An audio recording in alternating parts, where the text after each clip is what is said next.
Even the most grandiose, epic events have an ordinary beginning. In 2032, during the season when everything was reviving, I finalized a 10 million yuan deal with a client and hosted them for dinner at the Dei Lu restaurant that evening. By the time I got home, it was already 11 p.m. My son had gone to bed early, and my wife, Tianya, was waiting for me by the bedside. The alcohol was still burning in my veins, chasing away my drowsiness. My wife made me a cup of green tea and sat beside me, chatting idly. I said, "Tianya, my life has been quite smooth, hasn't it? I'm only 34 years old. I have 20 million in assets. My business is successful, and I have a beautiful wife and a lovely son. Life like this, what more could one ask for?" My wife knew I was drunk and smiled without responding. At that moment, the phone rang. I picked up the receiver, and the screen displayed a man. He looked robust, with silver hair neatly combed, a calm gaze that also carried a sharpness. He smiled and asked, "Is this Mr. Chinisia?" "I'm lawyer He Jun. I'm Chinisia. May I ask?" Lawyer He raised a finger to stop my question and smiled. "Although I'm sure there's no mistake, I still need to confirm." He recited my ID number, my parents' names, and my company's name. "These details are correct, right?" "Correct." "Then, I officially notify you that my client, Ms. Sha Wu, has named you as her heir. Ms. Sha passed away 5 years ago." My wife and I exchanged a surprised glance. "Ms. Sha Wu? I don't know her." "Oh, wait." I suddenly remembered. Among my father's guests when I was a child, there was a woman like her. She was my distant aunt. At that time, she was around 40 years old, short, single, with no children, and seemed to have a very aloof and serene personality. In my childhood memories, she wasn't particularly close to me but always sat quietly in a corner, observing me. Later, I left my hometown and never heard from her again. Why would she suddenly name me as her heir? I remember Aunt Sha Wu. I'm saddened by her passing. I know she didn't have children, but didn't she have other relatives? She did. But she named you as the sole heir. Do you want to know why? Please go ahead. Let's leave that for tomorrow. May I visit you at 9 a.m.? Good. See you then. The screen went dark. I looked at my wife in bewilderment. This news was too sudden. She smiled and said, "Mr. Ija, your life is indeed smooth. Look, yet another windfall inheritance. Who knows? It might be worth 200 million. I shook my head. Unlikely. I know Aunt Sha Wu was a scientist with a good income, but she was still a salaried worker. The inheritance won't be that substantial. But I'm touched. Why did she quietly choose me? Tell me, doesn't your husband have many merits?" "Of course. Why else would I have chosen you out of 5 billion people?" I laughed and hugged my wife tightly, pulling her onto the bed. The next day, Lawyer He arrived at my office on time. I asked my secretary to close the door and instructed my subordinates not to disturb us. Lawyer He placed a black leather bag on his lap. I thought he would open it and take out a will to read aloud. But he didn't do that. Instead, he sighed softly and said, "Mr. Chun, I'm afraid this is the most difficult case I've handled in my career." "Why do I say that?" "You'll understand later. For now, let me explain why my client chose you as her heir." He said, "Do you remember something that happened when you were 2 years old? At that time, you could barely say a few monosyllabic words. One day, your parents took you out to play, and Ms. Sha accompanied you. You all came across a restaurant that was slaughtering a cow, with blood all over the ground and tears hanging from the cow's eyes. You didn't stay long, and none of the adults thought you'd hold on to the memory. But after returning home, you were visibly upset and kept muttering, 'Knife, kill, knife, kill.' Your mother suddenly understood what you meant and said, 'You're talking about those people using knives to kill the cow, right? The cow is pitiful, isn't it?' At that moment, you burst into tears, crying uncontrollably. From that point on, Miss Sha paid close attention to you, saying you were born with a heart of compassion." I thought hard, then shook my head with embarrassment. There wasn't a trace of this memory left in my mind. Lawyer He continued, "Another incident occurred after you turned 7. Miss Sha said that by then, you were remarkably mature for your age, often furrowing your brows in thought or asking adults strange questions. One day, you asked Aunt Sha why, when you close your eyes, the eyelids aren't completely blank or pitch black.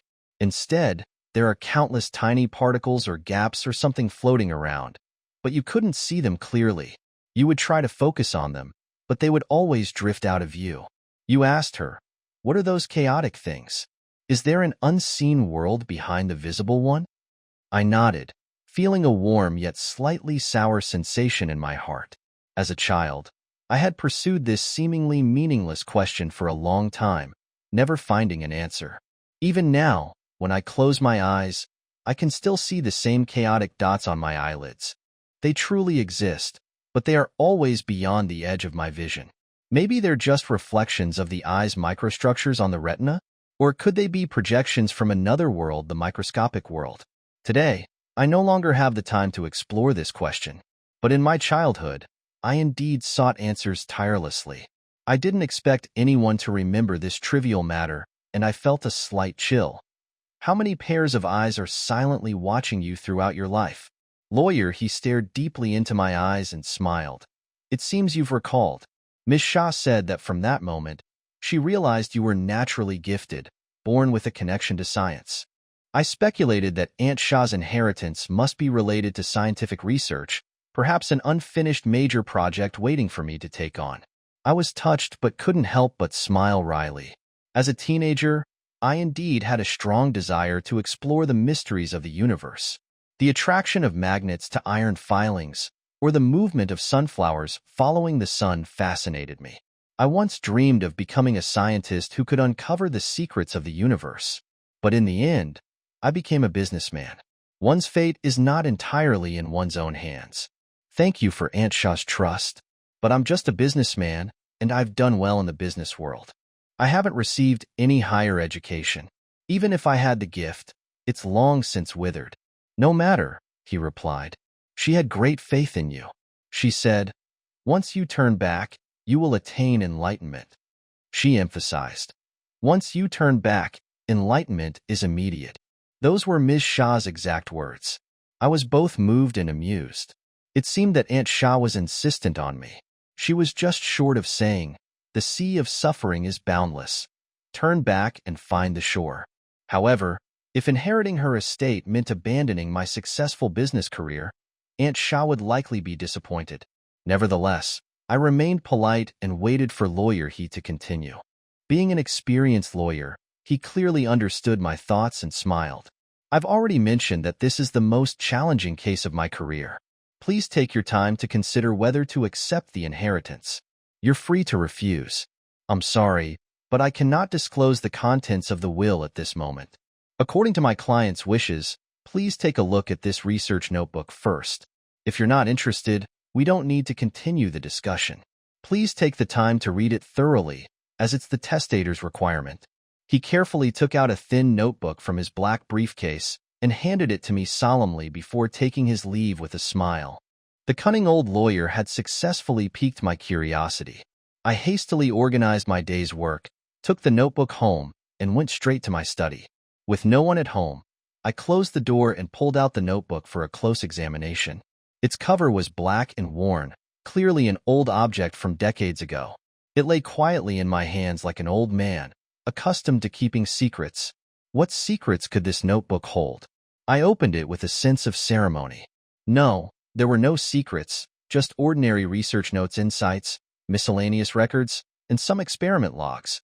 The wording was concise, and it was difficult to understand, but I continued to read carefully. Later, I came across a short essay, less than 1,000 words long. This essay changed my life. The 20th century, scientists Feynman and Drexler pioneered nanoscience. They said that since ancient times, people have always made things from top to bottom, using cutting, splitting, and combining methods to make them. So, why can't we do it from bottom to top? It is conceivable to make such nanorobots that can replicate themselves in large quantities, then decompose the atoms of dust, and then stack the atoms into soap and napkins.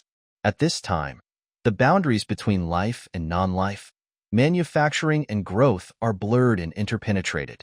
This is certainly a wonderful idea, but unfortunately there is a major flaw in it. When the nanorobots replicate in large numbers, when they stack atoms into soap and napkins, where do they get the program instructions they need? Undoubtedly, this instruction is still top-down. thus forming an information bottleneck from the macro world to the nano world. This bottleneck is not unsolvable, but it will greatly complicate the nanorobots and make the bottom-up stacking too cumbersome to proceed. Is there a simple, truly bottom-up method? Yes, there is a ready-made example in nature life.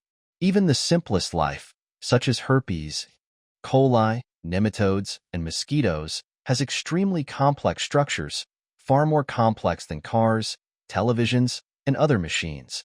But these complex bodies can be built from the bottom up according to the instructions hidden in DNA. This process is extremely efficient and cheap. Just think about it. If we use mechanical methods to build a micro-helicopter that is no less powerful than a mosquito, how much effort it would take? How much money would it cost?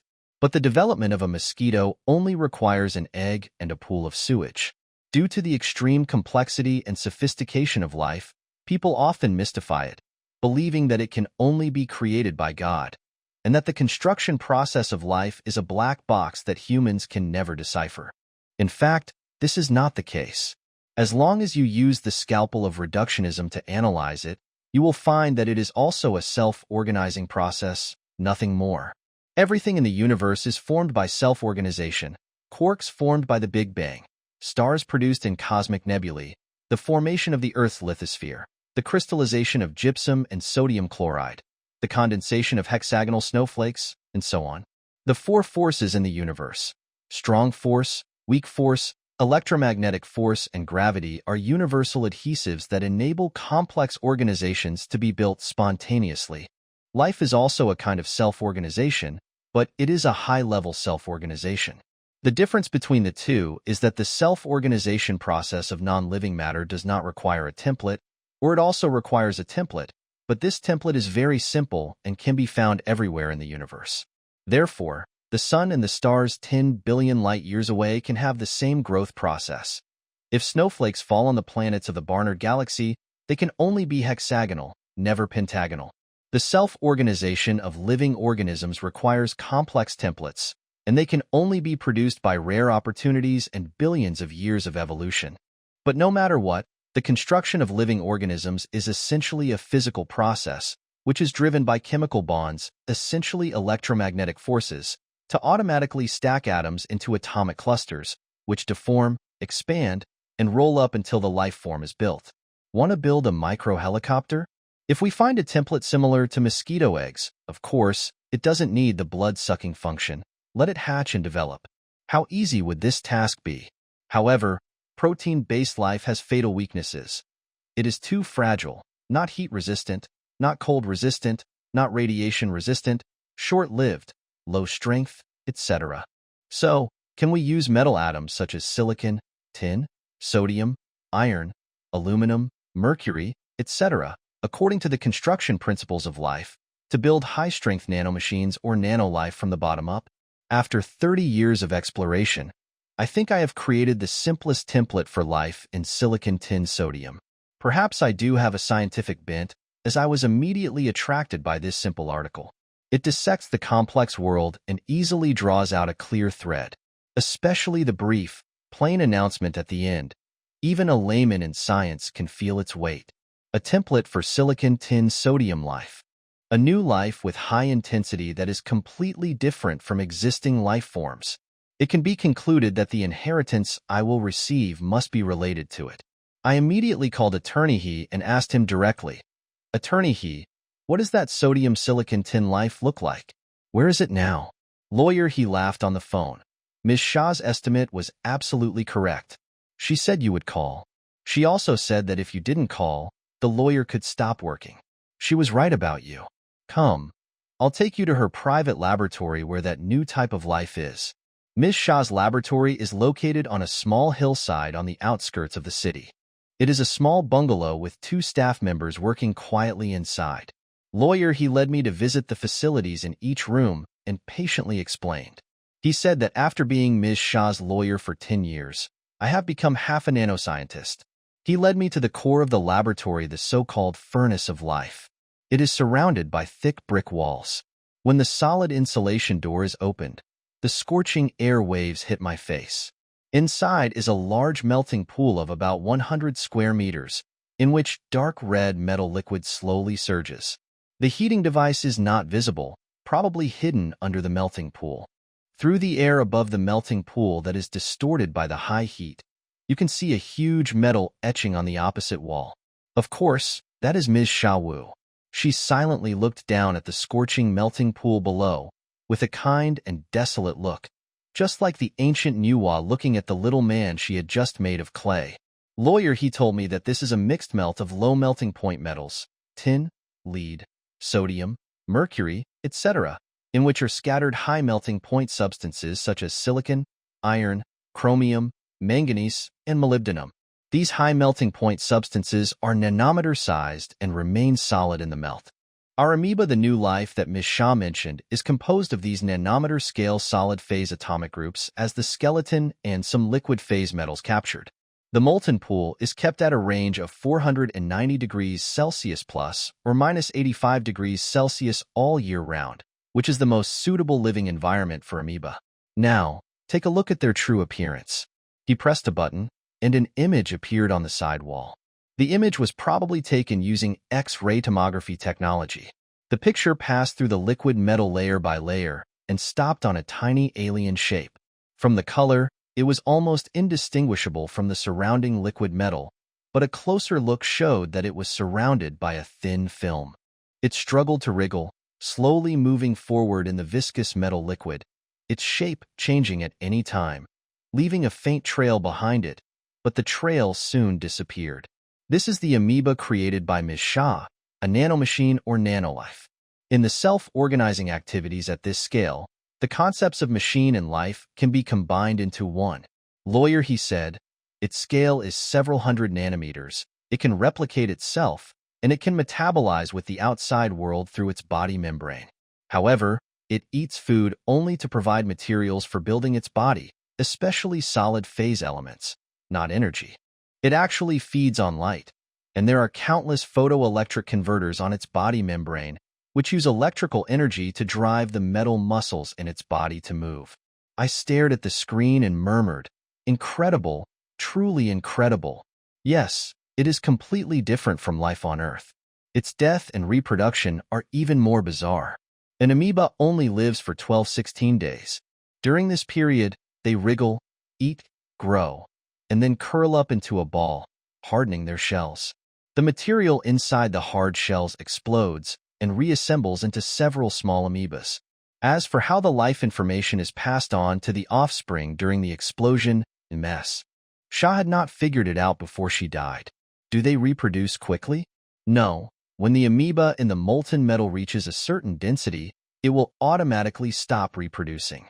I think the underlying reason is that the suitable solid phase material has been exhausted. Look. The camera just captured an amoeba that is about to explode. On the screen, the shell of an amoeba was clearly solidified, and its shape remained unchanged in the slowly surging metal liquid around it.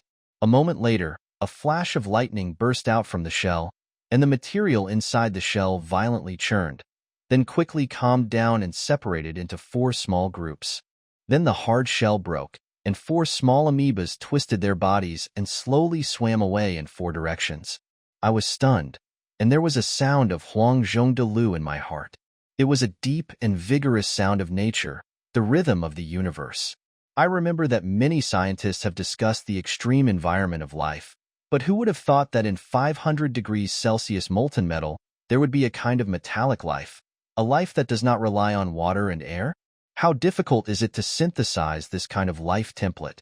It should be God's work of 1 billion years. How could Aunt Sha create it in just a few decades of research? I looked at her statue with awe in my heart.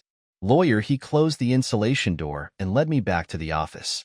He said, "This kind of life is still quite crude.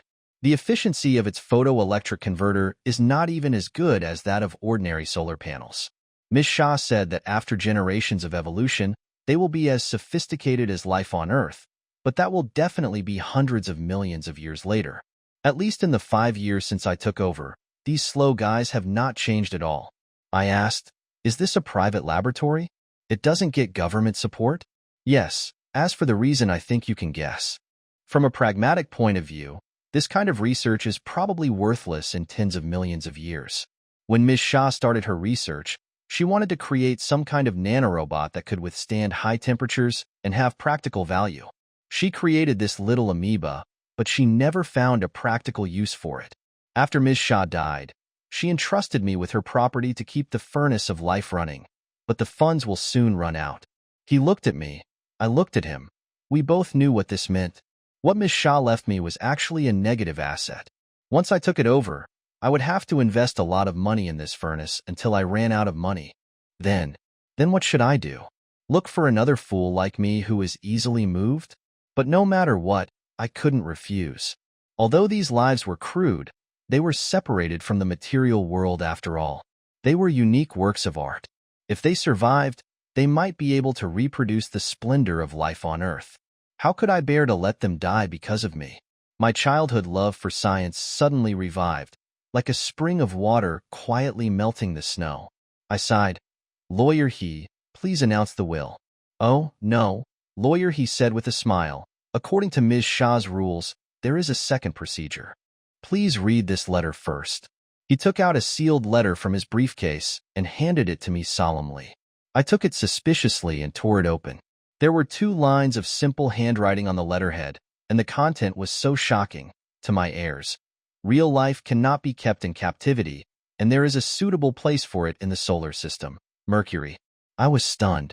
My eyes were wide open, and the blood vessels in my temples were throbbing. The cunning lawyer looked at me with a half smile. He must have expected the shock this letter would bring to me. Yes, compared with these 2 lines, is everything I saw before worth mentioning? The Holy Book, Genesis. The great god Shawa created the Sora people. Shawa god is the only son of the father star and lives on the 3rd star of the father star. That planet was once blue and immersed in water waves. 2041.52 million years ago, the god came to Sora star. He saw that Sora star was good, the light was good, and the heaven and earth were good. The god said, "How can a good heaven and earth not have living things?" The god stretched out his body, 57.9 billion steps high, and scooped out hot soup from the furnace of the father star. There were small living things in the soup. He sprinkled the soup all over the land of Sora star. 2041.52 million years later, the small living things grew into Sora people. After Sandwich God finished this, he lost the favor of Father Star. Father Star was angry and said, "How dare you do this for me?" Father Star punished Blue Star with a white sword of light and destroyed Sandwich's home. Sandwich God fled Blue Star in a divine chariot and went to a place where Father Star could not see. The Sandwich God left an incarnation on Sora, and the incarnation of the sand which slept in the ice of the North Pole, hiding from the father planet. Every 41.52 million years, the incarnation of the sand which wakes up and patrols Sora in the divine chariot. He pities the foolishness of the Sora people and blows wisdom into their eyes and eyes. God told the Sora people, "My children, I favor you, and you are blessed. I created your bodies to be stronger than mine, so you are not afraid of the punishment of the Father Star. You feed on light, not life. Your bodies are made of metal, not mud and water. You have 5 holes in your body, not 9. You are not male or female, and you are exempt from the original sin of being a human.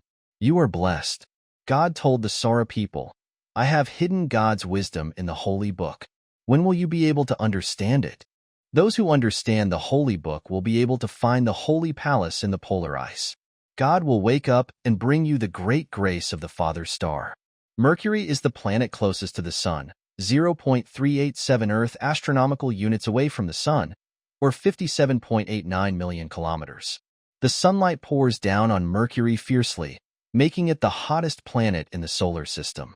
Its daytime temperature can reach 450 degrees Celsius, and in a place called Caloric Basin, the highest temperature has reached 973 degrees Celsius.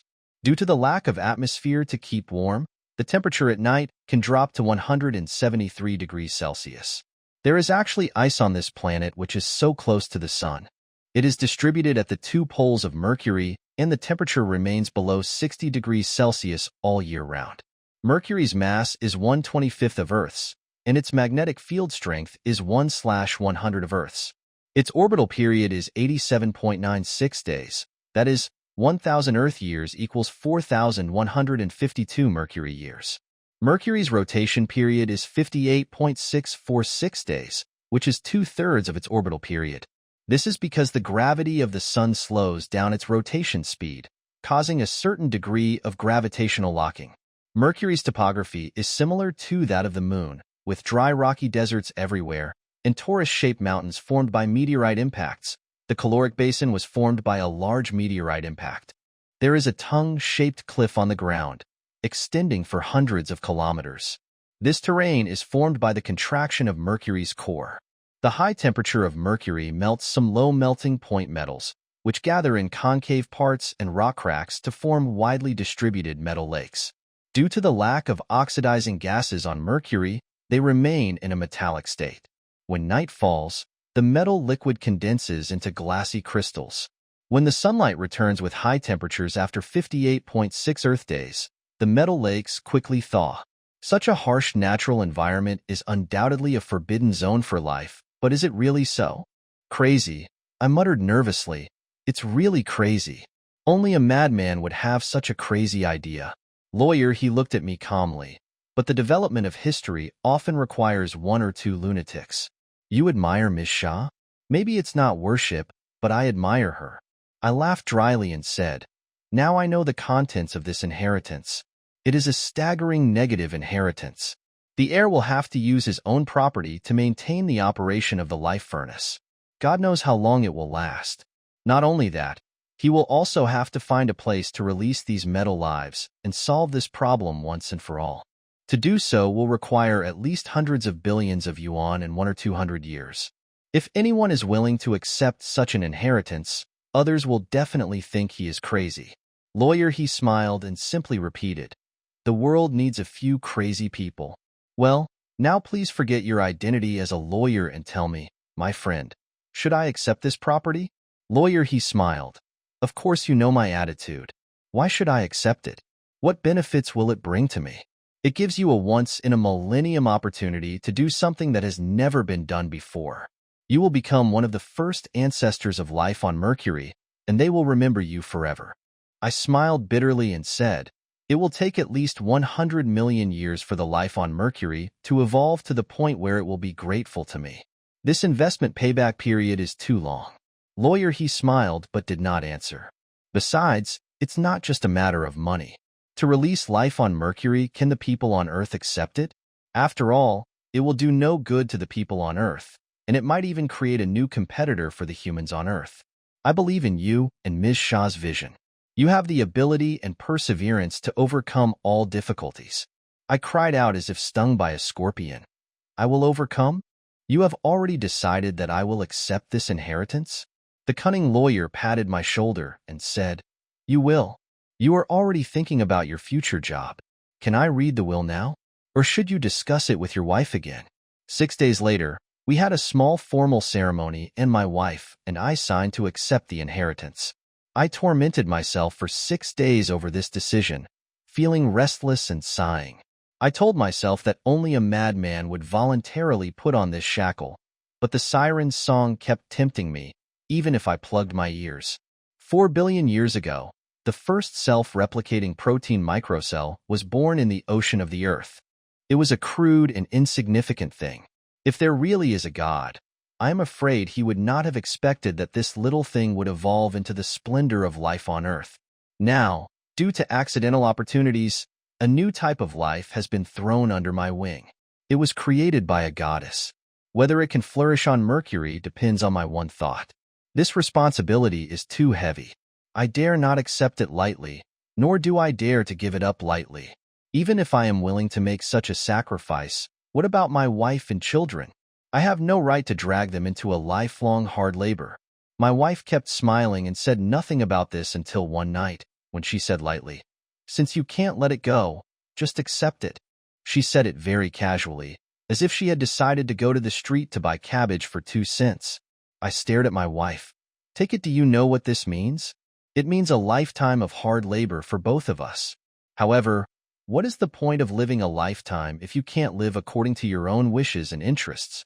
I know that if you give it up now, you will regret it in your old age, and you will torment yourself with it for the rest of your life.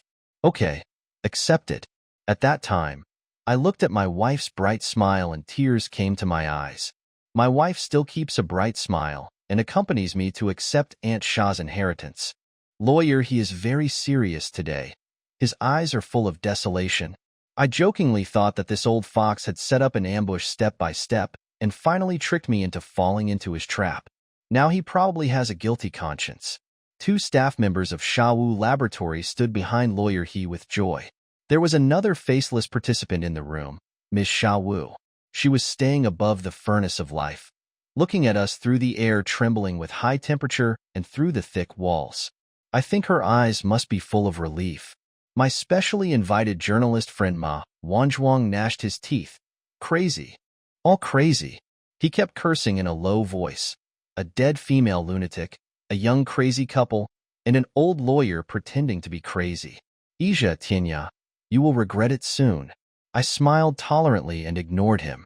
No matter how much he objected, he still followed my advice and reported the news to the news media. I think that to do this, we need both social permission and social support.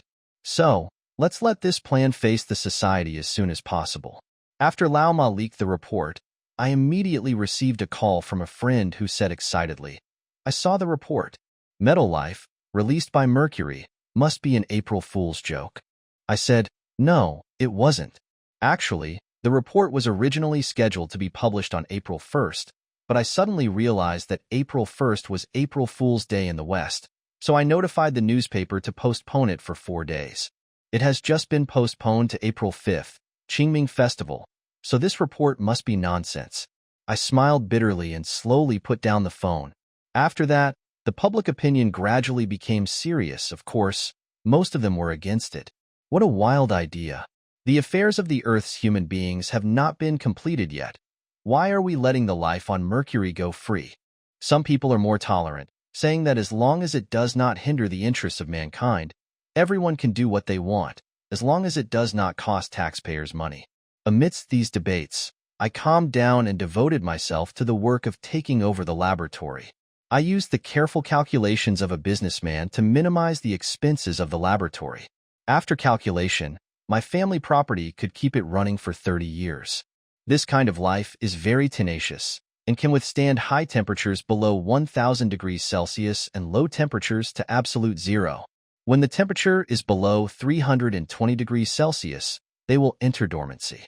Therefore, even if the furnace is temporarily extinguished due to lack of funds, it does not matter. It only temporarily interrupts the evolution of this life. However, I will not let the furnace of life go out in my hands. I will not let Anisha down. At night, my wife and I often come to the furnace of life to watch the dark red surging metal liquid, or turn on the image to watch the squirming little lives. These are some simple and crude lives, but in any case, they have transcended the scope of matter. After 100 million years, 1 billion years, what will they evolve into? Who can predict? Looking at them, my wife and I both feel the same feeling as when a little life was just born in my wife's belly. Lao Ma was very friendly and arranged a TV debate for me. Either you convince society, or let society convince you. My wife, Lawyer He and I sat in the studio, facing the CCTV camera. The spotlights made our faces sweat. On the other side of the stage sat 7 experts, who were actually the judges of this moral court, but they were not based on Chinese criminal law, but on the teachings of bioethics. In front of the stage were more than 100 listeners, most of whom were college students. The host Gung Yu smiled and said, before we start the show, I would like to apologize to everyone. This debate was supposed to be held on Mercury, but the TV station cannot afford your travel expenses to Mercury. Besides, without air conditioning, the weather there is a little too hot. The audience smiled knowingly. The Mercury release is well known to everyone, so I will not introduce the background information. Now, please ask questions actively, and Mr. Chun Ija will answer them. A young audience member asked, Mr. Chun, is it good for mankind to release this Mercury life? Said calmly, not at the moment, and I don't think there will be any in 100 million years. Then I don't understand. Why do we bother to do these things that are of no benefit to mankind? I looked at my wife and Lawyer He, who were both encouraging me with their eyes. I took a deep breath and said, "Let me digress a little. You know, the essence of living things is selfish.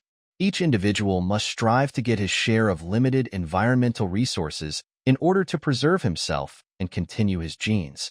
However, nature is a great magician. It extracts nobility from selfish individual behavior. Organisms have discovered in competition that cooperation is more beneficial in many cases. For single-cell life, each cell is hostile to each other. But when single cells merge into multi-cell life, the single cells in the body turn enemies into friends, cooperate with each other, and have their own division of labor, so that they, or the capitalized it, are in a more advantageous position in the living environment. Thus, multi-cell life will grow and develop.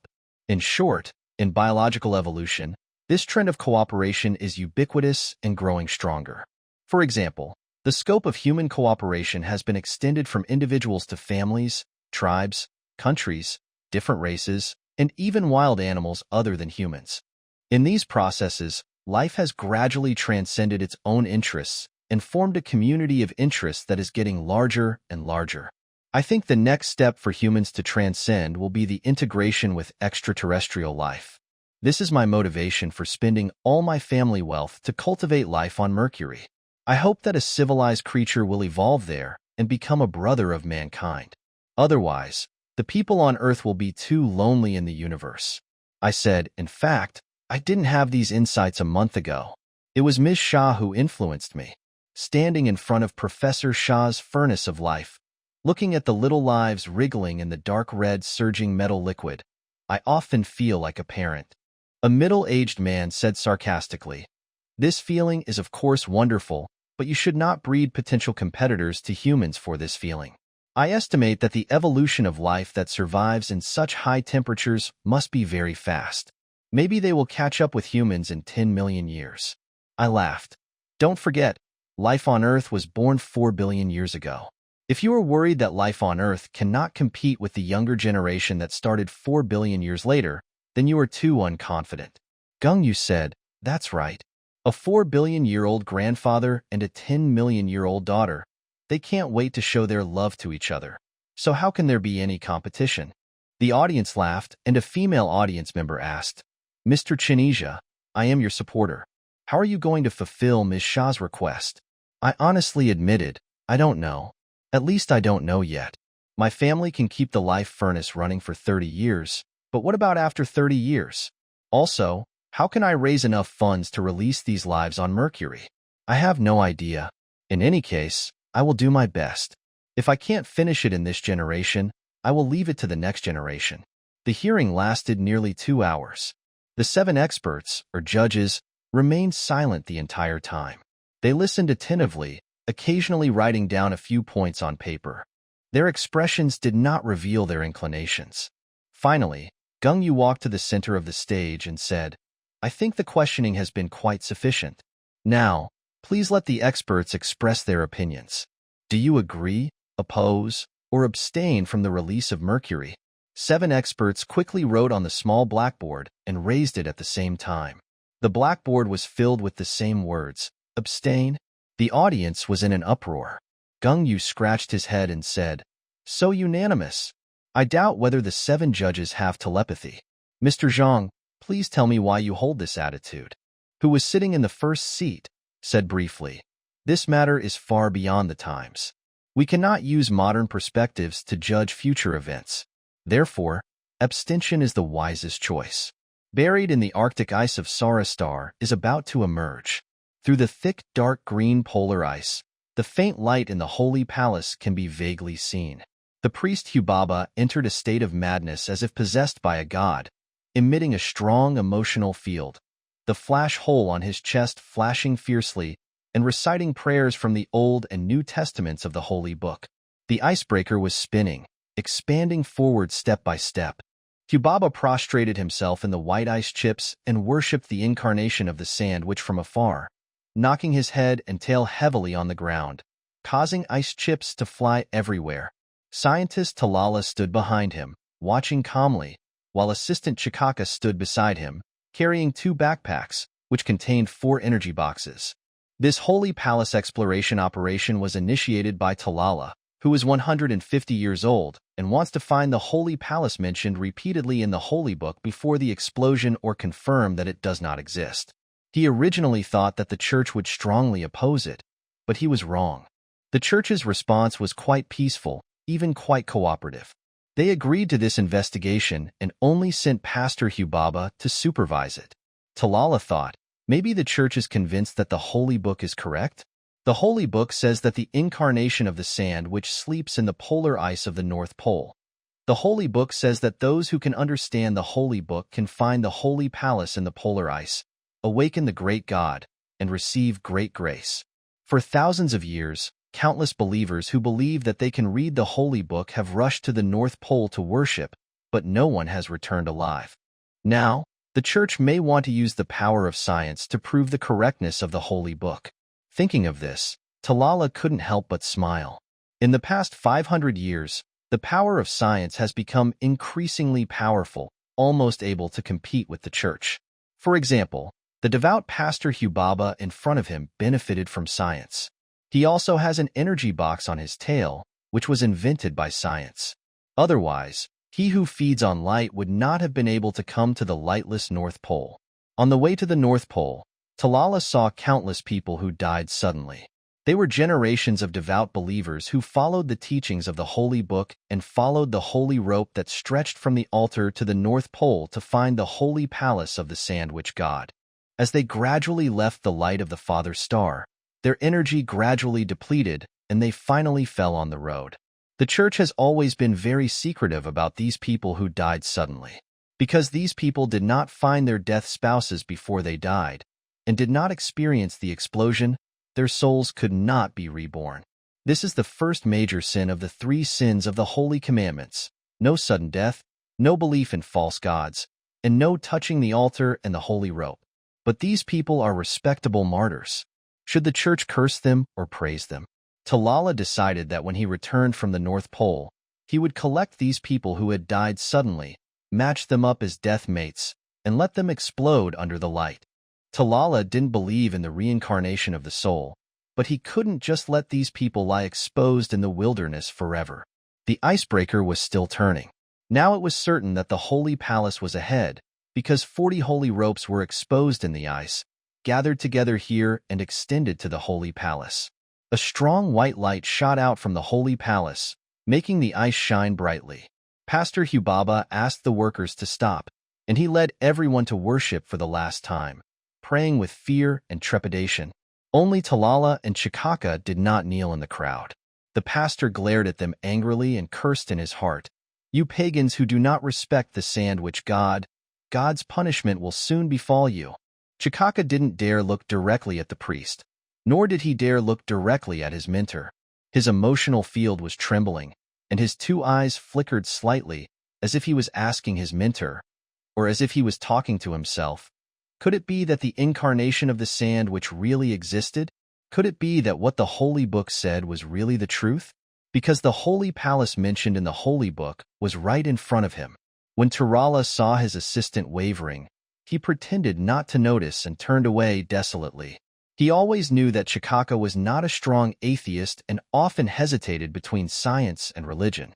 Talala himself had betrayed religion 100 years ago and gathered a large number of radical young scientists under his command. They firmly believed in the theory of biological evolution proposed by Talala 100 years ago, believed that the Sora people evolved from lower organisms. This has been proven by many ancient biological remains, and firmly believed that the Holy Book was full of lies. However, 100 years after raising the flag of rebellion against religion, Talala himself quietly completed the return of the Holy Book. He does not believe in religion, but believes in the Bible, referring to the Old Testament of the Bible, because the Bible contains many strange records, which are often confirmed by later scientific developments. For example, the Bible says, Sora is the first star of the Father Star, and Blue Star is the third star of the Father Star. These oracles have been chanted by people for thousands of years, and they never knew what they meant. It was not until the advent of the telescope that stimulated the development of astronomy that scientists knew that Sora and Blue Star were both planets of the Father Star, and their arrangement order was exactly as the Bible said. For example, the 39th chapter of the Old Testament of the Holy Book stipulates the temperature calibration of Sora, with condensation of water as 0 degrees and boiling of water as 100 degrees. However, the life on Sora has never come into contact with water in hundreds of millions of years of evolution. Only in modern times did scientists infer the existence of polar ice at the North and South Poles. So why is there such a regulation in the Holy Book, and where does this regulation come from? Is there really a God who can see through the universe and know the past and the future? 20 altars near the equator of Sora have always been a mystery to scientists. On those altars, the black plates rotate slowly and tirelessly, always facing the direction of the Father Star. 2 holy ropes extend from each altar, extending all the way to the invisible north. The Holy Book sternly warns that Sora people must never touch it. Those who do not obey the holy commandments will be severely knocked down, and can only be revived after prostrating themselves and repenting. Talala does not believe this myth. He thinks that the black plates in the altars are likely to be a photoelectric converter, just like the skin of Sora creatures can perform photoelectric conversion. The question is, who left these advanced equipment? With the scientific level of the Sora people, they will not be able to build it even after 500 years. It was based on this belief that he did his best to promote the investigation of the Holy Palace. Now, the existence of the Holy Palace can be confirmed. The mysterious and ethereal Holy Palace in the Holy Book is right in front of us. If the incarnation of the Sand Witch really lives here, Talala can't wait to see him. The last layer of ice wall collapsed, and the solemn Holy Palace suddenly appeared. This was a hall made of ice, with even white lights scattered in the hall. The dome was very high, and the hall was very spacious. There was nothing in the hall, except for a car in the middle of the hall, a divine car. It was mentioned in the Holy Book, described in countless legends, and recorded in the history books 3,120 years ago. This was the mount of the incarnation of the Sand Witch. The divine car was covered with a black flat plate, exactly the same as the flat plate on the altar. There were 4 wheels underneath. The top of the divine car was transparent, and the strange-looking incarnation of the Sand Witch was lying diagonally inside. The incarnation of the Sand Witch is really here. The people outside the cave could not wait to rush in. Led by Hubaba, they all prostrated themselves on the ground, knocking their heads and tails against the ground, and everyone's eyes were praying fervently. Supreme Sand Witch God, almighty incarnation of the Sand Witch, your people worship you. Please bless us. Only Tarala was standing, and the people kneeling down included his assistants. It seemed that Chikaka's prayer was more fervent than the others. The emotional field formed by the crowd impacted Tarala, and he almost wanted to prostrate himself on the ground. But he finally restrained himself, walked forward quickly, and carefully looked at the face of the incarnation of the Sand Witch. The incarnation of the Sand Witch leaned against the divine chariot, looking strange and solemn. He was similar to the Sora people, but also different. He also had a head, a mouth, arms and hands, eyes, and a torso. But his tail was forked, and there were fingers at the bottom of the forked tail. There were 5 strange protrusions on his body. A long protrusion in front of his head with 2 holes below it, 2 flat protrusions on both sides of his head, each with a hole. There was a columnar protrusion with a hole on the place where the 2 tails began to fork. There was no flash hole on his chest. Talala wondered in surprise. Without the flash hole to transmit information, how could the Sand Witches communicate with each other? Are they all mute? But let's put this question aside for now. He now wanted to verify the easiest record in the Holy Book. He carefully counted the holes on the Sand Witch's body. Yes, there were indeed 9 holes, not the 5 holes of the Sora people. Holy Book was right again. Talala stood there in a daze, feeling both surprised and delighted. He then carefully observed the interior of the chariot. In front of the chariot was a golden statue, only half of the body. Like the sand god, it had 7 orifices on its head, but this statue had long hair on its head and its appearance was obviously different. Who was this? Perhaps the deceased spouse of the sand god? He suddenly saw something even more shocking, a holy book. The Holy Book was brand new, but the font on the cover was ancient handwriting, the language used by the ancestors of Sora 3,000 years ago. During his lifetime, In order to defeat the church, Talala had studied the Holy Book carefully and knew the origin, version, and errors of the Holy Book very well. He could tell at a glance that this was the second edition of the Holy Book, which only contained the Old Testament but not the New Testament, and was published 3,120 years ago. This edition of the Holy Book is now extremely rare. Humbaba also saw the Holy Book, and his prayers and kneelings were almost crazy. When he looked up and saw that Talala had opened the car door and held the Holy Book, Humbaba immediately shot out 2 strong beams of light from the flash hole, burning Talala's back. Talala turned around in surprise, and Humbaba shouted frantically, "No blasphemers are allowed to touch the Holy Book." He pushed the scientist aside, held up the Holy Book devoutly, and said viciously, "Now you still dare to say that God does not exist? You blasphemer, the great God will definitely punish you." He ignored Talala and turned to the crowd and said, "I will go back to ask the Pope to bring back the holy body of the sand god. Before I come back, everyone must leave the holy palace." He led the way out, holding the Holy Book, and everyone followed behind in fear. Chikaka looked at his teacher guiltily, lowered his head, and finally followed. When Humbaba reached the cave entrance, he saw the scientist who stayed in the cave and said sternly, "You must leave the holy palace. The incarnation of the sand which will not welcome a blasphemer." Talala didn't want to argue with him, and his flash hole calmly sent a message, "You go back, I won't hinder you, but I will stay here to ask the incarnation of the sand which for advice." 2 strong lights flashed from Humbaba's eyes. "No," Talala said sarcastically. "Why is Pastor Humbaba so angry? Don't forget that you found the holy palace with the help of science. If you force me to go back, please take off the energy box on your tail.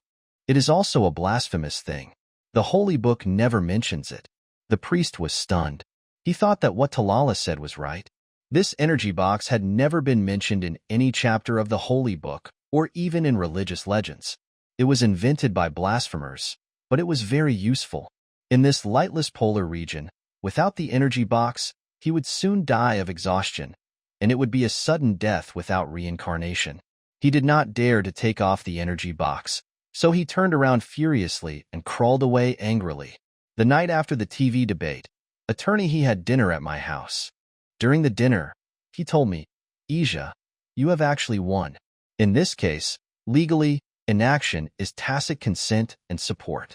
Now there is no one to stop you, just go for it." He completed the task entrusted by Aunt Xiaowu and was very happy. He got drunk that night and left with a smile. At this time, the phone rang. He picked up the phone, but the screen was still black. The screen function was not turned on. The other party asked, "Are you Mr. Ija? My last name is Hong, and I'm interested in the release of mercury." His voice was hoarse and dry, quite unpleasant to the ear, and even physically uncomfortable to me. But I said politely, "Mr. Hong, thank you for your support. Did you watch today's TV program?" The other party had no intention of chatting with me and said coldly, "Please meet at my humble home tomorrow at 10 a.m. He told me his address and then hung up the phone. My wife asked me who called and what they said. I hesitated and said, "It was a Mr. Hong. He said he was interested in mercury release and ordered me to meet him tomorrow." Yes, it was really an order. He unilaterally confirmed the meeting tomorrow without discussing it with me at all. I have a bad impression of Mr. Hong. In just a few words, he showed his bossiness. Not only that, his tone was also eerie. "But I'll go tomorrow. After all, he is the first stranger who has shown support to me." Later I realized how correct my reluctant decision was. Mr. Hong's residence is in the suburbs, a rather large manor. The manor is not very old, but the architecture is completely in accordance with the style of ancient Chinese architecture, with flying eaves and brackets, blue bricks and tiles, and winding paths and pavilions. The servant who led me in was dressed in black clothes and pants. He was very respectful but taciturn, and there was a chill in his demeanor. I looked around silently, and my unhappiness became even stronger. The main hall was large and dimly lit. The floor was paved with blue bricks, which was as smooth as terrazzo. The tall hall had no luxurious furnishings and looked empty.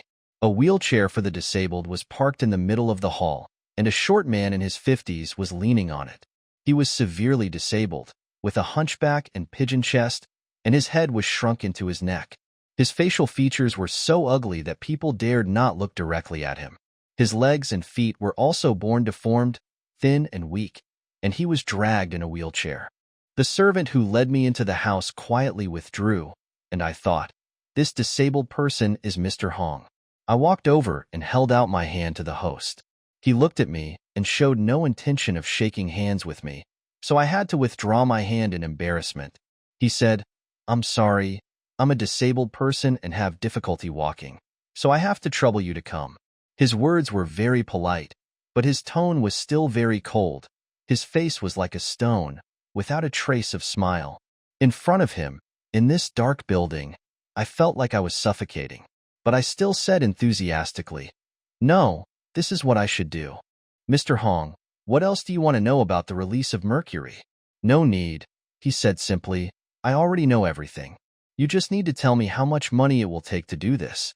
I hesitated for a moment and said, "I asked several experts to make a preliminary estimate, which is about 20 billion yuan. Of course, this is a rough estimate," said calmly. "I will take care of the funding issue." I was surprised, thinking that he must have misheard 20 billion as 2 million.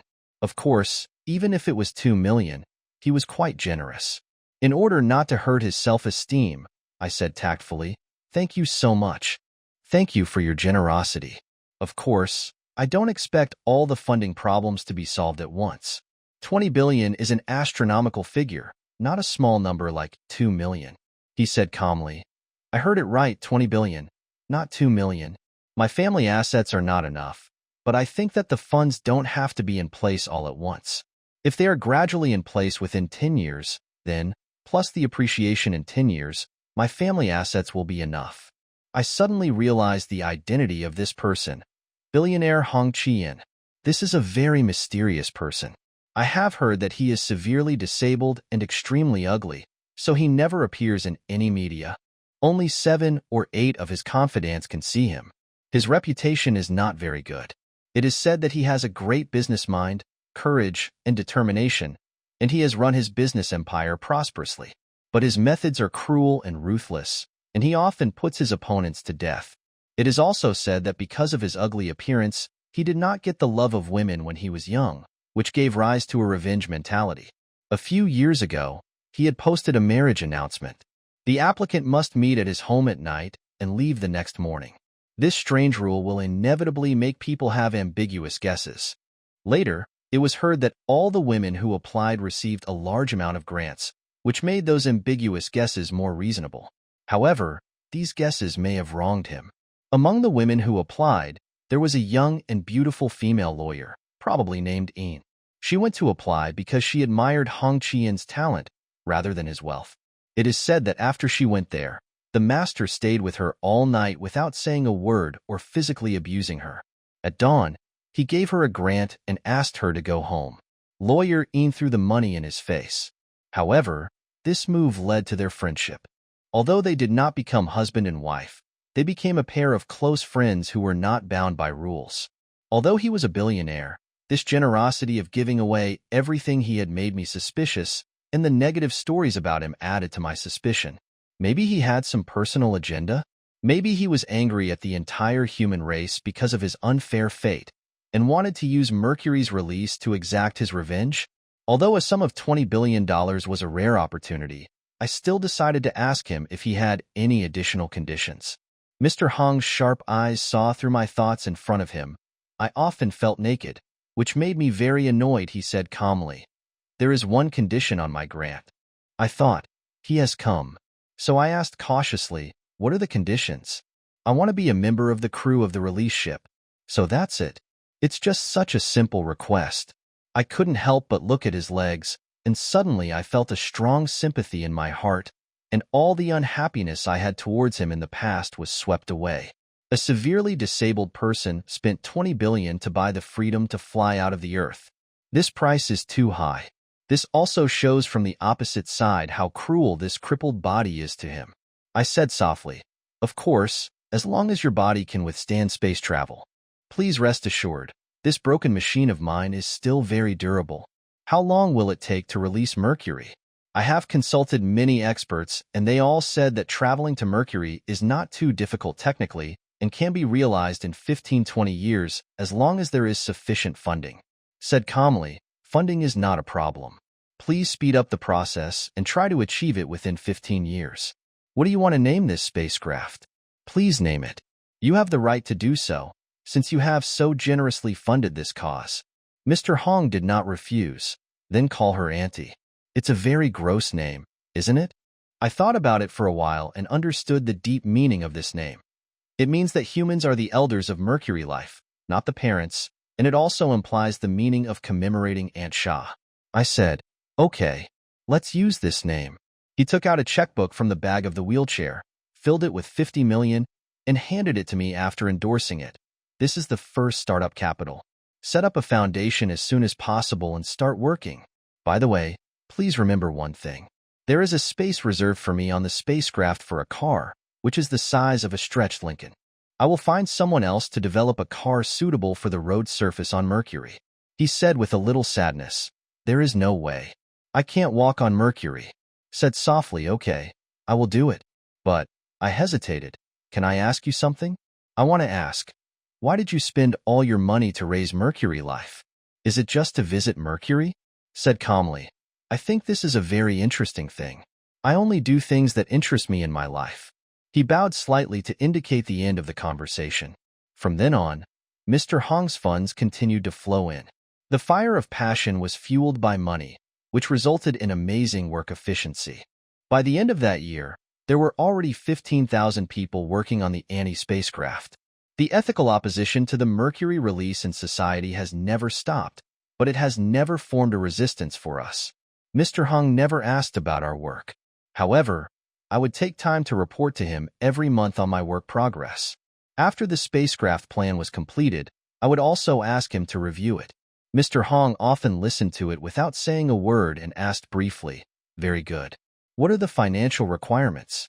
As requested by Mr. Hong, I kept his funding strictly confidential, and only my wife and lawyer he knew the name of the sponsor. Of course, it was actually impossible to keep it secret. The Ant spacecraft required hundreds of billions of yuan in funds, and there were only a handful of individuals who could come up with that much money. In addition, Mr. Hong kept auctioning off his properties, so the matter soon became an open secret. The anti-spaceship was being built in an orderly manner. In the second year, when I went to Mr. Hong's house, I always met a beautiful woman. She had a serene beauty, like a daffodil shrouded in mist, with tenderness in her eyebrows and eyes. She was the lawyerine. She and Mr. Hong were obviously very close, and their words and actions showed that they knew each other very well. However, there was no doubt that the friendship between the two was pure, which could be confirmed from the open eyes of Lawyer Een. Lawyer Een is married and has a 3-year-old son. When I reported the progress to Mr. Hong, he did not ask Attorney Een to avoid me. Obviously, Attorney Een was qualified to share this secret. During the conversation, Ms. Een often smiled and listened quietly, occasionally asking questions, mostly about the technical details of the spacecraft construction. I soon learned the purpose of this arrangement. She was responsible for building the Mercury car that Mr. Hong would ride. That day, Lawyer Een came to my office alone. This was the first time I met her alone. I asked her to sit down and asked my secretary to pour coffee while I was thinking about her purpose. Lawyer Een said softly, I would like to discuss with you the technical interfaces involved in the construction of the spacecraft. As you are aware, I am leading a secret study into the life support system that Mr. Hong will use on Mercury. I nodded. It didn't surprise me that she called the Mercury rover a life support system. If you want to operate on Mercury, which has no atmosphere, a temperature of 450 degrees Celsius, and strong high-energy radiation, the rover can certainly be called a life support system. But what Lawyer Een said next was undoubtedly a bolt from the blue. She said, to be precise, its main part is the human body quick freezing and thawing device. I jumped up from the sofa and looked at her in shock. What did Mr. Hong want a human cryogenic device for? Until now, I had always regarded Mr. Hong's plan as a whimsical and challenging journey, but undoubtedly a short trip. But a human cryogenic and thawing device. As I stared in shock, Ms. Een nodded. Yes, Mr. Hong plans to stay on Mercury forever to guard this life. He plans to freeze himself in the polar ice of Mercury, waking up once every 10 million years, each time for a month, and inspecting the evolution of this life by car until Mercury evolves into a human civilization hundreds of millions of years later. We exchanged sad glances for a long time, and I murmured, "Why don't you persuade him? Isn't it too cruel to let him live alone on Mercury for hundreds of millions of years?" She shook her head gently. "He can't be persuaded. If he could be persuaded by others, he would not be Hong Qian. Besides, this kind of life design may not be a bad thing for him." "Why?" Mizine sighed. "I'm afraid no one knows him better than me. Fate is so unfair to him, giving him an extremely ugly and deformed body, but also an extremely smart brain. The deformed body creates a deformed character. He is mentally dark and resentful of all normal people, but his essence is kind, and he is born with a benevolent heart. He is a deformed unity, and the cocoon of benevolence encircles the desire for revenge.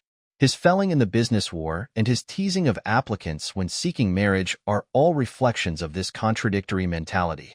However, these revenges are all low-level and diluted by benevolence. But maybe one day, the desire for revenge will break through the blockade of benevolence, and then, he himself knows this very well, and he has always been afraid of himself. Fear of himself? I looked at her in confusion. She nodded and said affirmatively, "Yes, he is afraid of his own dark side. Even I can feel it." His generous support for the release of life on Mercury is more or less a reflection of this contradictory mentality. On the one hand, he participated in the creation of a new life, which satisfied his benevolent heart. On the other hand, it is also a small revenge on humans. Think about it. When the Mercury life that he carefully nurtured evolves into civilization, the Mercury people will definitely take his appearance as the standard image and regard normal Earthlings as deformities. Right? Everyone left, and only Talala was left in the hall of the Holy Palace. Without the annoying noise, he could calm down and talk with the incarnation of the sandwich, a spiritual conversation. He looked at the strange face of the incarnation of the sandwich for a long time, his heart full of awe. The Holy Palace was found, and the holy body of the incarnation of the sandwich was found. The priests and believers were overjoyed. However, they were wrong. The incarnation of the sandwich did exist, and he was indeed the creator of Sora's life. But he was not a god, but a scientist from an alien planet. Talala had been thinking about it for many years and had come to this conclusion long ago. In his awe of the incarnation of the sandwich, there was a deep sense of closeness. Scientists' thinking is always connected. No matter which galaxy they live in the universe, they use the same digital language, the same physical laws, and the same logical rules. Therefore, he felt that there was a deep affinity between him and the incarnation of the sandwich. He has figured out the origin and experience of the incarnation of sandwich. He came from the third star, blue star, of the parent star system, and came here 2041.52 million years ago. Why is it 41.52 million years with both zeros and integers? He realized that 41.52 million Sora years are exactly equal to 10 million blue star years, and sandwich converted it according to the chronology of the mother star. At that time, he created a new type of life that was completely different from the life on blue star. He did not create Sora people, but a micro-life and spread it on Sora star, and then returned the scepter of evolution to nature. In order to protect the life he created, the incarnation of Sandwich left his mother star and mother clan, and lived in the polar ice of Sora star for 2041.52 million years. It was incredibly long. When he faced the wilderness alone, was he lonely? When he watched the micro-life slowly evolve, was he anxious? When he finally saw the Sora star life evolve into civilized creatures, did he feel happy?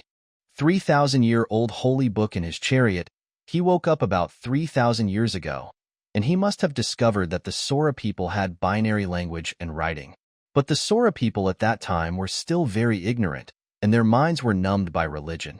He could not enlighten their wisdom with science, so he had to hide some useful information in the Holy Book and spread science in the form of religion. Holy Book says that as long as you can understand the Holy Book, you can find the Holy Palace. At that time, the incarnation of the Sandwich will wake up and lead the Sora people to receive the great grace of the Father Star. What great grace! It must be a vast and brilliant scientific treasure house. The Sora people will leap tens of thousands or hundreds of thousands of years overnight and sit on an equal footing with the gods, incarnation of the Sand Witch. This prospect made Talala very excited, and he began to look for the instructions left by the incarnation of the Sand Witch. Since the incarnation of the Sand Witch invited the Sora people to come to the Holy Palace in the Holy Book, and since he promised to wake up at that time, he must have left a way to wake him up. Talala searched and pondered, and suddenly found a secret ice room. The door was sealed with ice, but the ice layer was very thin. He broke the ice door with his tail and walked in carefully. There were many thin discs piled in the ice room. One side was shining with metal. What was this? He guessed intuitively that this must be the knowledge prepared by the incarnation of the Sand Witch for the Sora people, but he didn't know how to get this knowledge, and he couldn't figure it out no matter how hard he racked his brains. This is not surprising. Highly developed technology is often more mysterious than magic. But he knew one of the paintings on the wall. It was a rather crude painting, probably drawn by the incarnation of the Sand Witch. It showed a Sora man, pointing at two flash holes on his chest. There was a button next to the painting, and another finger was pointing at it. Talala guessed the meaning of the painting for a while and decided to press the button. His guess was correct. The flash hole on the wall immediately began to flicker, bright and dim. Talala carefully pondered and soon concluded that this was the binary language of the Sora people. The flickering rhythm was sluggish and stiff, and the code was not the modern language of the Sora people, but an ancient language from 3,000 years ago. But no matter what, Talala still tried his best to string out the meaning it contained. Welcome, Sora people. Since you have come to the lightless North Pole and found the Holy Palace, I believe you have transcended ignorance. Now, we can have a rational conversation. A huge joy swept over his body like the explosion of the solar corona. The treasure house he had been searching for all his life was finally opened. Over there, the flash hole was flashing more and more skillfully, and a wise old man who was 1 billion years old was talking to him. He read on excitedly. I am the incarnation of the Sand Witch mentioned in the Holy Book, and I come from the blue star in the Father Galaxy. 24,152 years ago, scientists in the blue star galaxy created a brand new life. I spread it on Mercury and stayed to watch their growth. I watched them transform from single-celled microorganisms into multi-celled organisms, watched them leave the metal lake and land, watched them evolve from love organisms to love activities, mates before the explosion, and watched them evolve into intelligent solar people. At this time, I felt that 1 billion years of loneliness was worth it. My children, the progress of the solar human race depends on you. Therefore, I have basically not interfered with your evolution over the years, but only gave you some guidance when necessary. Now that you have transcended ignorance, I can teach you something. If you wish, please wake me up. Next, he introduced the method of awakening himself. His awakening must follow strict procedures. Any violation will cause irreversible death. Talala then realized that the sacred Sand Witch race is actually an extremely fragile life. They cannot live without air for a moment, otherwise they will suffocate to death. They can also die of heat, freezing, drowning, starvation, thirst, disease, poisoning. However, such a fragile life has lasted for billions of years and created such advanced technology. Talala sighed and read on carefully. He really wanted to wake up this 1 billion-year-old man immediately. For the Sora people, he can be called a god. He suddenly felt dizzy and knew that the energy box was running out. He crawled over to find his backpack, where there should be 4 energy boxes. But the backpack was empty. Talala's emotional field trembled, and panic came over him. The backpack in front of him belonged to Chikaka, and it must have been Chikaka who took his backpack away. He certainly didn't mean to hurt himself, but in the religious frenzy just now, Chikaka lost his due caution. What should he do? There was light in the hall, but the light was too weak. It lacked high-energy wavelengths above ultraviolet light and could not sustain his life. It seemed that he would die in the holy palace of the Sand Witch. Holy Book. Before death, the Sora people must find their dead spouse, use their last energy to explode, and give birth to 2 or more new individuals. Those who do not explode, especially those who revive after death, will be despised by everyone. In fact, the original Sora people established this ethical code long before the Holy Book. This is of course correct. The bodies of Sora people cannot degrade naturally. If they do not explode, there will be no place for later generations on Sora Star. It is easy to revive a Sora who died suddenly, just expose him to light. But Talala never thought that he would do such an incestuous thing. However, he can't die today. He still has important things to do. And he has to wake up the sand, which according to the instructions of the sand, which to win the great grace for the Sora people. How can he die at this time? The dizziness in his head is getting worse and worse, and he can no longer think effectively. He must come up with a solution quickly. He found a way for himself within the limits of his weakened brain. He dragged his body and struggled to crawl under the brightest light in the hall. The low-energy light could not sustain his life, but it could probably maintain a state of half-life and half-death. He fell down, but he used his tenacious willpower to maintain his consciousness and not sink, muttering in his eyes, "I can't die. I have unfinished business." June 1st, 2046, 14 years after I accepted Aunt Shaw's inheritance, the Ant spacecraft flew over Mercury, spewing flames downwards, and slowly landed on the ground of Mercury. The huge sun hangs obliquely in the sky, pouring strong light and heat to Mercury. The corona can be clearly seen here. It extends outward to an outer diameter several times that of the sun. The corona at the poles of the sun is feather-shaped, and at the equator it is strip-shaped. The color is elegant, white with a hint of blue, dancing lightly and amazingly beautiful. The sky of Mercury has no atmosphere, no scattered light, no wind and clouds, no dust, and appears transparent and clear. As far as the eye can see, there are dark green rocks everywhere, and fan-shaped cliffs extend for hundreds of kilometers, like the wrinkles on a dried apricot. There are patches of molten metal lakes scattered on the cliffs, reflecting strong light in the sun.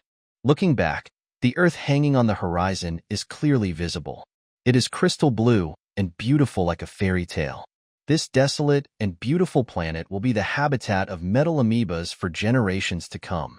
Holding Aunt Shaw's portrait, I was the first to step onto Mercury. The portrait was etched in platinum and will remain on Mercury, accompanying the life she created for generations to come.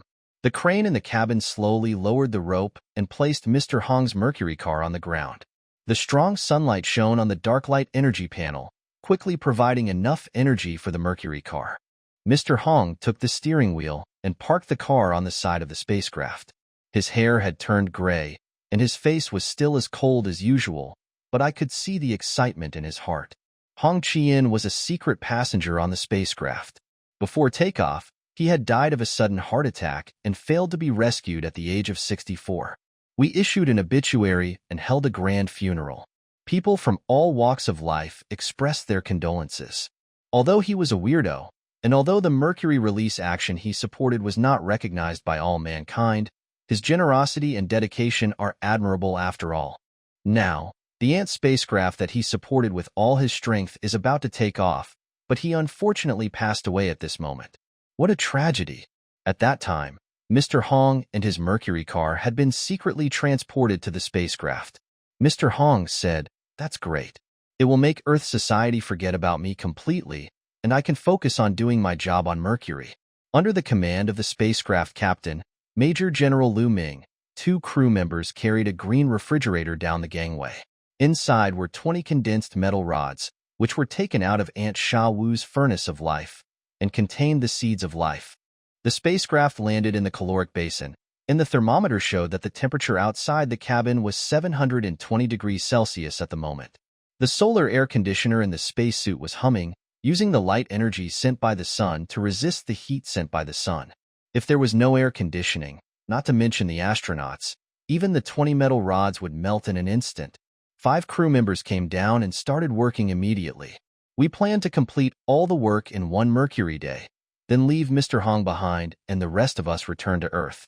The 5 crew members will build some small solar power stations here and send them to the North Pole through 2 thin superconducting cables. The cables are made of relatively cheap yttrium barium copper oxide, which can only work at low temperatures below 170 degrees Celsius, but this is enough on Mercury. During the day, The electricity converted by the solar power station will be stored in the nearby storage bottle. At night, when the temperature drops to 170 degrees Celsius, the power will be sent to the distant pole through superconducting cables. There, it provides energy for Mr. Hong's quick freezing and thawing. As for the 10 million years of cold storage process in each recovery cycle, it can be automatically cooled by the 60 degrees Celsius polar ice without consuming energy, so a small 100 kilowatt power station is enough. But to be on the safe side, we use 20 power stations with different structures to form a power grid. You know, Mr. Hong will sleep for 10 million years. Who could have predicted the changes in 10 million years? Captain Liu and I boarded Mr. Hong's sports car, and the three of us went together to find a suitable place to release the creatures. This lifeboat is designed to be very compact, and its body is covered with solar panels, which are very efficient and can maintain its operation even in the weak sunlight of the polar night. Behind the car is a small food regeneration device and an oxygen generator, which can provide enough artificial food and air for one person. Below is a powerful storage battery that can provide 100,000 kilowatt-hours of electricity, and its life, under the condition of continuous charging and discharging, can be infinitely long. Mr. Hong is surrounded by a rapid condensation device, which can deep freeze him within 2 seconds at the press of a button. After 10 million years, the device will automatically start and revive him. The driving chair under him is actually 2 dexterous mechanical legs that can take him out of the vehicle and go out for a short walk, because the metal lakes where life is released are often places where vehicles cannot drive. Mr. Hong was concentrating on driving, looking for a road in the rugged desert. Captain Liu and I sat in the back seat. For the convenience of work, we also wore spacesuits in the car. Old Liu sat upright in a soldier's posture, silently gazing at Mr. Hong's white hair, his high protruding hunchback and pigeon chest, and his thin and deformed legs and feet, his eyes full of pity. I really wanted to talk to Mr. Hong for a few more words, because, in the billions of years to come, he will not meet another old friend to talk to. However, in the tragic atmosphere, it was difficult for me to open the topic, and I just talked briefly about the road conditions. Mr. Hong turned his head and said, "Xiao Chun, before I died, I checked my property and there were still several million left. I will leave it to you and Xiaoyin. You have sacrificed too much for this. No, you are the one who sacrificed the most.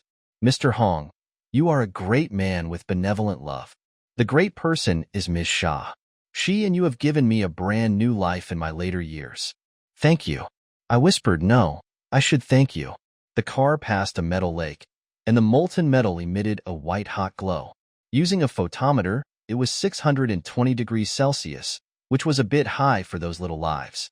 We continued to move forward and found another metal lake. It was half hidden under the cliff, and the sunlight could only shine on it obliquely, so the temperature was lower. We stopped the car, and Mr. Hong operated the mechanical legs to step out of the car. Captain Liu and I followed behind with 2 metal rods in our pockets. The metal lake was 100 meters below, and the terrain was steep. Although his mechanical legs were very dexterous, it was still quite difficult to walk. When he stepped over a deep ditch, his body staggered. I subconsciously reached out to help him, but Lao Lu shook his hand to stop me. Yes, Lao Lu was right. Mr. Hong must be able to survive on his own.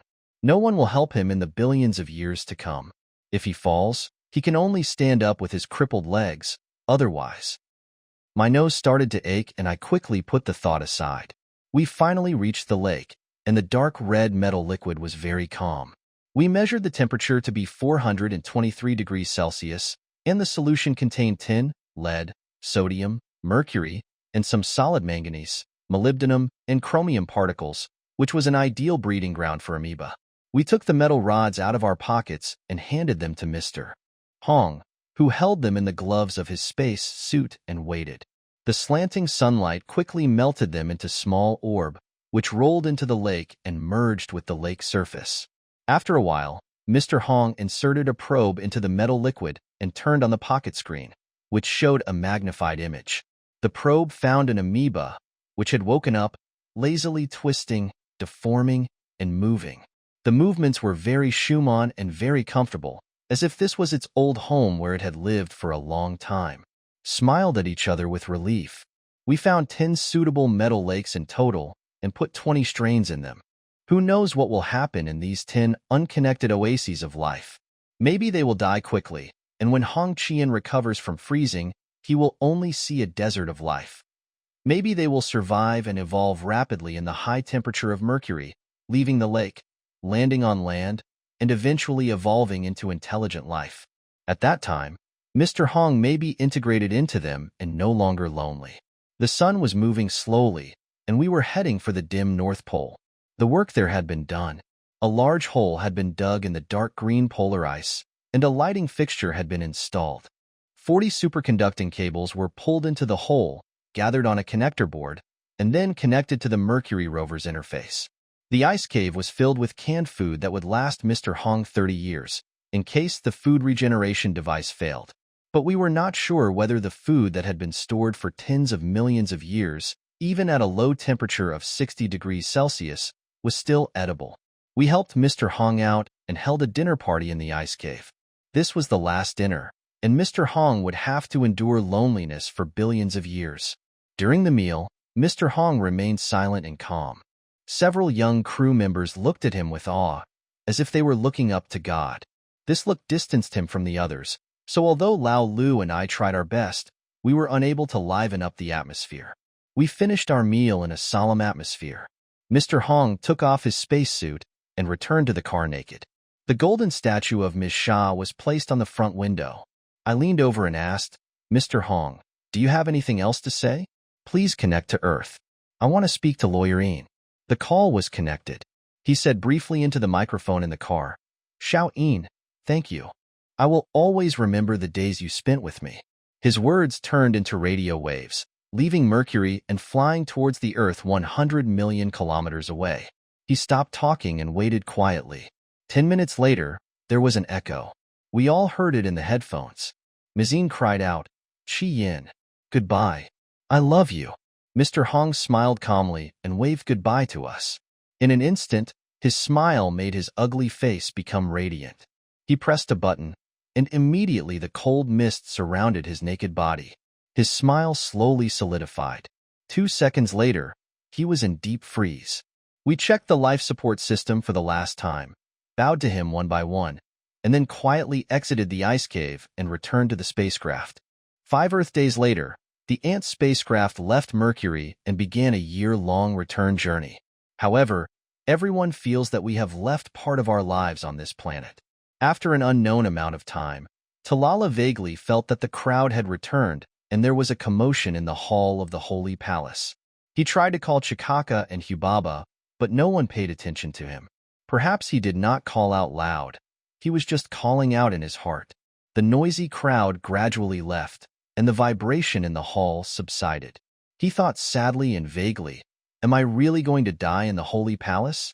Energy gradually flowed into his body, and his mind became clearer. Someone replaced his energy box. He opened his eyes and saw Chikaka looking at him with pity. He said weakly, "Thanks." Chikaka turned away, unwilling to meet his gaze, and said faintly, "You kept whispering my name, and you said you had unfinished business. I couldn't bear to see you die, so I secretly replaced your energy box. Now you take care of yourself." Chikaka ran away as if he was avoiding a demon, unwilling to stay with an ugly resurrected person. Talala sighed, stood up, and saw that Chikaka left 4 energy boxes for him, enough for him to return to the light area. Where was the incarnation of the Sand Witch? He looked around anxiously. He was gone, along with his divine chariot. He remembered what Hubaba had said before he left, to report to the Pope, to bring back the incarnation of the Sand Witch's holy body, and to wake him up under the light of the Father Star.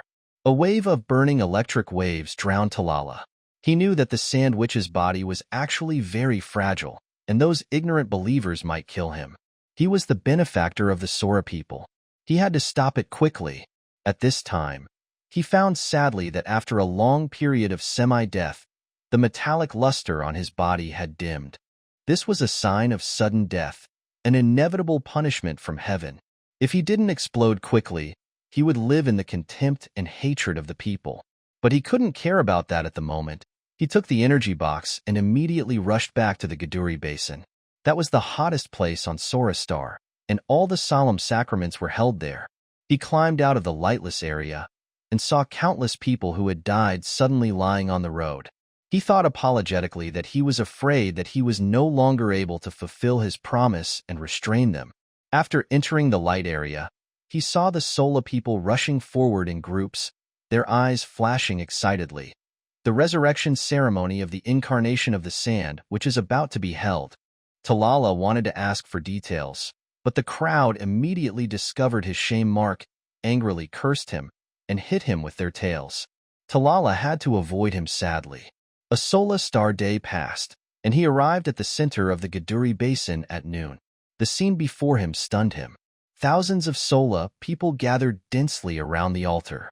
The emotional field of the crowd stimulated each other, forming a positive feedback, and its intensity made everyone crazy.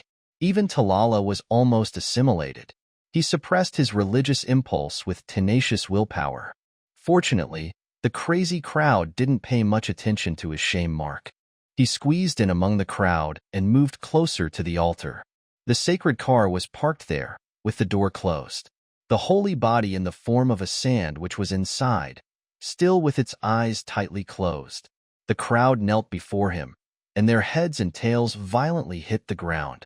This kind of hitting was originally chaotic, but gradually became a unified rhythm, causing the ground to slightly undulate in the waves of hitting. The Pope came out and knelt down beside the altar.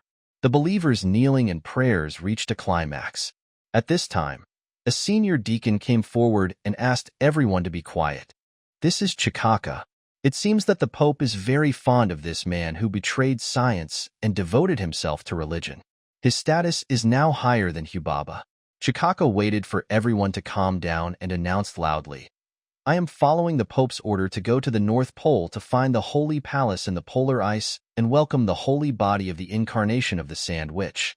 At this moment, the Sand Witch God will wake up under the light of the Father Star and grant us great grace. His Holiness the Pope will personally visit the altar today and kneel to welcome the resurrection of the Sand Witch God." After the Pope bowed again, Chikakara opened the car door, and the monks stepped forward, trying to carry out the holy body in the form of a sand witch. Tirala didn't care about his own safety at this moment, and two strong lights shot out from his flash hole, branding a monk's back and temporarily stopping him. Tirala sent a strong message.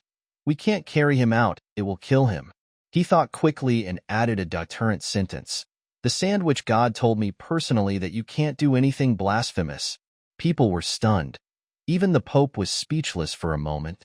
Chikaka turned around angrily and shouted, "Don't listen to him. He died a violent death. Don't let him blaspheme." Only then did people discover his shame mark, and immediately a tail swung over and hit him hard on the back. His eyes went dark, but he still insisted on sending the following message.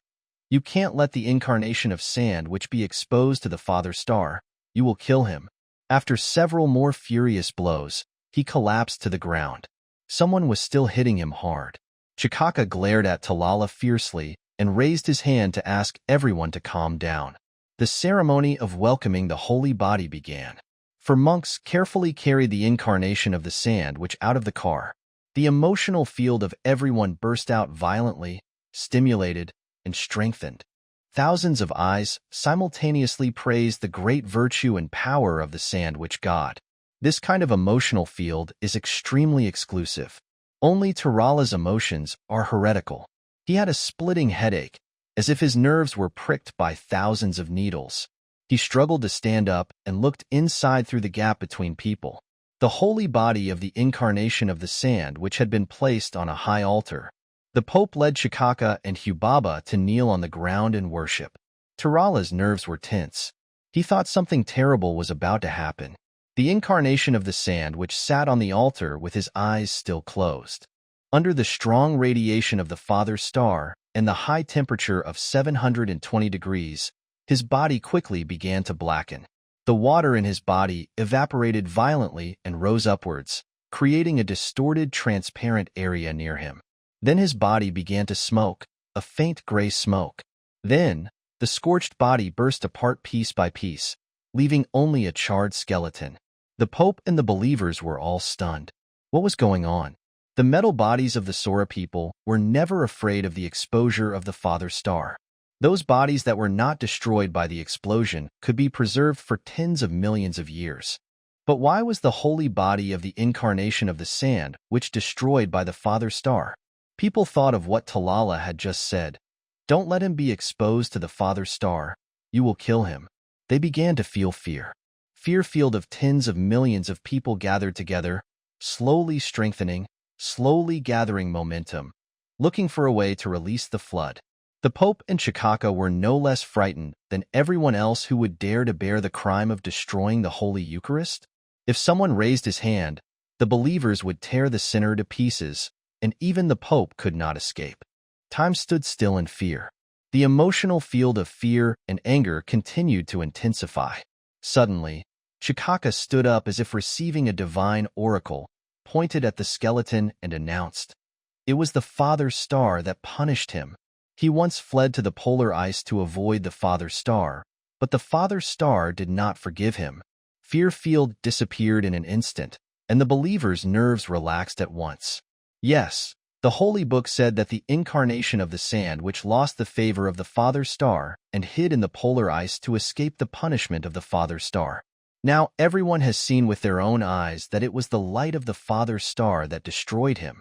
Chikaka seized this opportunity and announced viciously, "Kill him!" His flash hole and shot at the sandwich's skeleton. The believers immediately followed suit, and countless strong lights focused on the skeleton, causing it to collapse. The Pope was obviously still in a panic. He did not stay here for long. He stood up and rubbed Chikaka's head to express his appreciation, and then hurried away. Believers also quickly dispersed. Although they used violent actions to drive away fear, they were always uneasy about inflicting violence on the holy body of the incarnation of the sand witch. After a moment, the crowded scene disappeared, leaving only a broken skeleton on the altar, a smashed chariot, a platinum statue, and a weak Talala on the ground. Talala endured the severe pain in his head and struggled to walk to the side of the skeleton. The gray-black skeleton was scattered all over the ground, and the head rolled alone to the side. The two eyes turned into two black holes, staring at the sky with grief and anger. A moment ago, he was still the incarnation of the sand which admired by everyone, a plump and hard holy body, but it was destroyed in an instant and could never be saved. Talala felt deeply guilty. If he could meet the Pope in advance, I believe that with his reputation, he could convince him to use the correct method to awaken the sand which, after all, the Pope did not want the holy body to be destroyed. Unfortunately, it was too late. It was too late. All this was due to the lack of a spare energy box, due to his darn negligence. He prostrated himself on the ground and sadly confessed his sins to the incarnation of the sand witch. He stood up and carefully collected the sand witch's skeleton. Why did he do this? No one knew. He had no purpose. He just wanted to dispel the sadness and regret in his heart with this subconscious action. It was not until 2,000 years later, when scientists extracted the sand witch's genes from the surviving skeletons using genetic technology, detailed explanations are available in the large number of CDs left by the sand witch, and resurrected him, that Sora people sincerely admired Talala's foresight. The next 1,000 years were a dark period for Sora, where fanatical believers smashed everything related to science. Even the energy boxes that Sora people had widely used were considered blasphemous tricks and were all smashed. The fledgling science suffered a head-on blow and never recovered until 1,000 years later. The Shawu religion reached its peak. They still believed in Shawu, but the incarnated Shawu was no longer called the messenger of the great Shawu god. He became a false god, a sinful god. The believers added a sentence to their prayers. I worship the great god Shawu as the only supreme being in heaven and earth. I spit on the false god. He is not the incarnation of the great god. However, a small sect called the Redemption sect quietly emerged in the Sandwich cult. It is said that the preacher was a pariah who died a violent death and was resurrected. They still believe that the incarnation of the sand, which is the messenger of the great god and the creator of the Sora people. They carefully preserve two holy objects. One is a charred skull and the other is a platinum statue. In the doctrine of the Redemption sect, the right and wrong of the Sandwich's death are as follows. The incarnation of the sandwich is indeed the incarnation of the sandwich and originally intended to bring supreme happiness to the Sora planet. But he was mistakenly killed by the Sora people, and happiness also passed them by. Although the new Pope Chikaka issued a severe suppression decree, the number of believers of the Redemptionists increased day by day, because the doctrine of the Redemptionists awakened people's conscience and the sense of guilt hidden deep in their hearts. The Redemptionists never openly resisted the suppression of the Church. They spread silently and collected everything related to science everywhere. Smashed energy boxes, fragments of the divine car, incomplete drawings and texts, etc. After the death of the 180-year-old Redemptionist missionary, when no one was resurrected in the Jubilee, they were useful.